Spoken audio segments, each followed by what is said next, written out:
100 দিনের book reading চ্যালেঞ্জে প্রথম আমি যে বইটি বেছে নিয়েছি, যেটি আমার বুক শেলফে বেশ 4-5 মাস ধরে আছে, কিন্তু আমি পড়া শুরু করতে পারিনি ভয়ে, কারণ বইটি প্রায় 500 পেজের।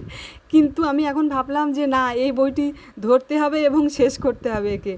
তো সোফির জগৎ, ইয়েস্তাইন গোর্ডার, যিনি একজন নরওয়ের লেখক, 1991 সালে বইটি লেখেন এবং বইটি লেখার পর 50টারও বেশি ভাষায় কিন্তু সারা পৃথিবীতে এটি অনুবাদিত হয়।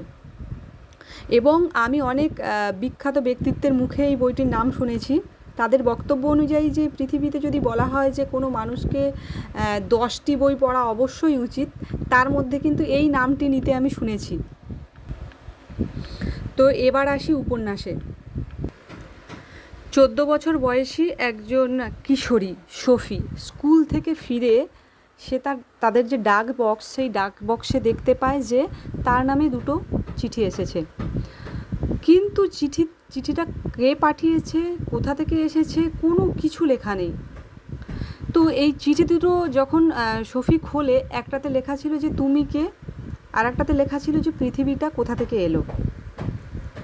এবং এই একই সাথে আমি বলবো পাঠকদেরও কিন্তু তীব্র আগ্রহ জাগবে। যাই হোক, চিঠিগুলো পাঠাচ্ছিলেন অ্যালবার্টো নক্স নামে একজন রহস্যময় ব্যক্তি, যার হাত ধরে আমরা ধীরে ধীরে দেখতে পাই যে সোফি অন্য একটা জগতে, তার চিন্তার যে জগৎ, অন্য একটা জগতে প্রবেশ করে। এবং অ্যালবার্টো ধীরে ধীরে যে চিঠিগুলো পাঠায়, সেখানে প্রথম দিকে প্রশ্ন থাকলেও তারপরে আলোচনামূলক চিঠি পাঠাতে থাকে।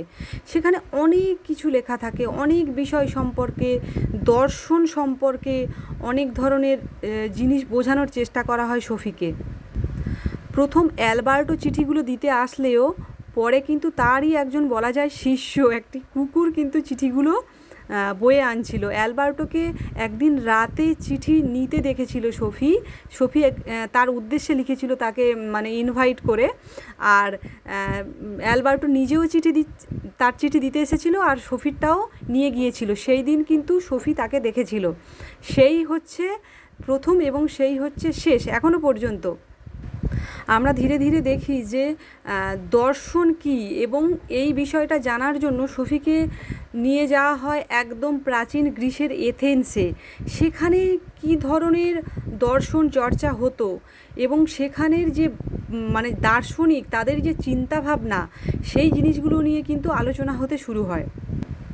এবং শুধু এথেন্সের দর্শন নয় বা প্রকৃতিবাদী দর্শন নয়, তার আগে যে পৌরাণিক যে দর্শন, সেখানে তারা কিভাবে ভাবতো, দার্শনিকরা তাদের কিভাবে তাদের চিন্তাভাবনাগুলো দ্বারা সমাজ প্রভাবিত হতো, সেই জিনিসগুলোর কিন্তু আলোচনা হয়েছে। এবং এথেন্সের দর্শনের সবথেকে ইন্টারেস্টিং যে জায়গা, সেটা হচ্ছে আমরা দেখি যে সক্রেটিসের যে চিন্তাভাবনা, সক্রেটিসের যে দর্শন, সক্রেটিসের যে শিক্ষাদান পদ্ধতি, সেগুলো নিয়ে কিন্তু এখানে বিস্তারিত আলোচনা হয়। এবং শুধু তাই নয়, সফিস্ট, এই সময় যে সফিস্ট দর্শন যেটা ছিল, যারা হচ্ছে ওই সময়ে প্রাচীন গ্রীসে যারা ঘুরে ঘুরে শিক্ষা প্রদান করতো, বিভিন্ন জায়গায় যারা যেত দলবদ্ধভাবে, এবং তারা শিক্ষাদান করতো এবং তার বিনিময়ে তারা টাকা নিত, তাদের যে দর্শন, সেটা নিয়ে আলোচনা হয়েছে। তারপর সক্রেটিসের নিয়ে বিস্তারিতভাবে আলোচনা হয়েছে।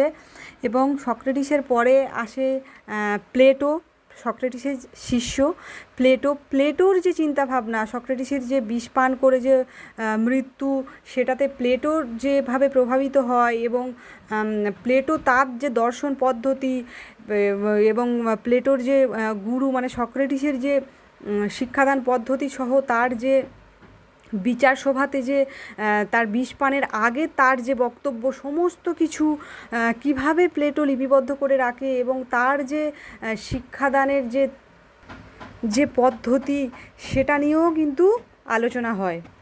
আসলে আমরা এখানে কি দেখছি, এখানে আমরা ধীরে ধীরে দেখছি যে আসলে আমাদের এই যে যুক্তি, তর্ক, চিন্তা, তারপরে যা কিছু আমরা বলি যে গণতন্ত্র, তারপরে হচ্ছে অধিকার, নীতি, ন্যায়, এগুলো সব কিন্তু আমরা পাই, এর উৎসস্থল কিন্তু সেই প্রাচীন গ্রীসের এথেন্স। এবং কোনো না কোনোভাবে আমরা দেখতে পাচ্ছি যে সোফিকে ওই জায়গাতে নিয়ে যাওয়া হচ্ছে, যে চিন্তাভাবনার শুরুর যে জায়গাটা, সেই জায়গা এবং দর্শনের যে দুনিয়া, সেই দুনিয়ার সাথে ধীরে ধীরে ধীরে ধীরে সফিকে পরিচয় করিয়ে দেওয়া হচ্ছে।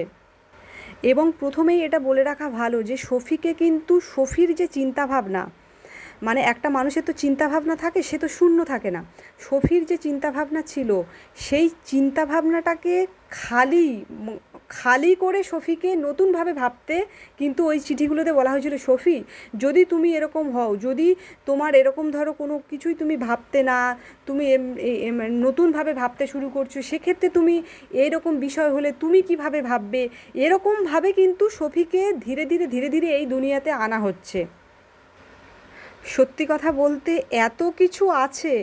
আমি আজকে 75-6 পেজ পর্যন্ত পড়েছি, না 78 মনে হয় সম্ভবত পড়েছি, কিন্তু জিনিসটা এত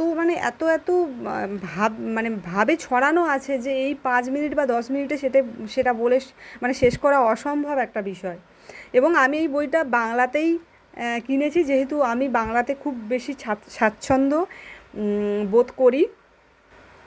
আমি বলবো যারা দর্শন নিয়ে যাদের আগ্রহ আছে, অনেক মানুষ আছে তো যাদের দর্শনের প্রতি অন্যরকম ভালোবাসা আছে। আমি নিজে দেখেছি যারা দর্শনের ছাত্র নন বা দর্শন নিয়ে পড়াশোনা করেননি, তারপরেও এই জিনিসগুলো, বিভিন্ন দার্শনিকদের যে চিন্তাভাবনা, সেগুলো নিয়ে অনেক তারা কিউরিয়াস। তো আমি বলবো তাদের জন্য এই বইটা হচ্ছে বেস্ট। আমি মোটামুটি এতটা পড়েছি, এখন পরে কি আছে আমি জানি না। আর একটা কথা বলা হয়নি যে সফিকে কিন্তু লেটার লেখার সাথে সাথে একটা সময় কিন্তু যখন এই সক্রেটিস বা প্লেটোর ব্যাপারটা এলো, তখন কিন্তু সফিকে ভিডিও রেকর্ড একটা ক্যাসেট পাঠানো হয়েছিল। এবং সেই ভিডিও ক্যাসেটের মধ্যে সফি কিন্তু সেই প্রাচীন গ্রিসের এথেন্স শহরকে দেখে, এবং তাকে যে লেটারগুলো পাঠাচ্ছিল সেই অ্যালবার্টোকেও কিন্তু সফি ওই ভিডিওটার মধ্যে দেখতে পায়। এবং সেই অ্যালবার্টোর অদ্ভুত একটা জিনিস, সেই অ্যালবার্টোর সাথে তারপরে যেটা দেখে যে ওই ক্যাসেটের মধ্যে সফি প্লেটোকেও দেখেন।